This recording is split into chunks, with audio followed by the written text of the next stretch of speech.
Nakakapanik ba pag ikaw ay isang acidic? Ang hyperacidity at ulcer, yan lang po dati ang pangalan ng sakit pag tumataas ang acid sa loob ng katawan natin. Ang ulcer ay ang pagkagasgas o pagkabutas ng bituka dahil sa taas ng acid. At ang tamang pronunciation po, ulcer. Pero doon sa Pilipinas, ang tawag nyo, ulcer. Sabihin mo nga ngayon, ulcer?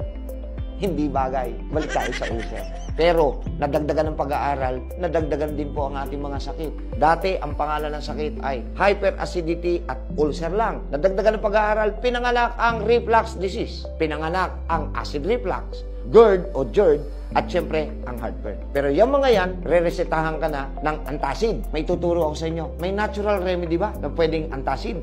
Pwede. Kumuha ng 200 ml na tubig. Magdagdag ng isang pakete ng Gastropy dahil mayroon itong natural na sangkap ng sariwang turmeric at herbs na makakabawas sa antas ng iyong acid. Isang paket sa isang araw, handa na itong inumin. Dalhin ito pagkatapos kumain ng 30 minuto sa loob ng 7 hanggang 14 na araw at magpaalam sa hyperacidity. Para sa mga nais pa ring malaman ang tungkol sa kalusugan at sakit, i-click ang website sa ibaba upang malaman ang higit pang mga detalye kung paano mabawasan ang acid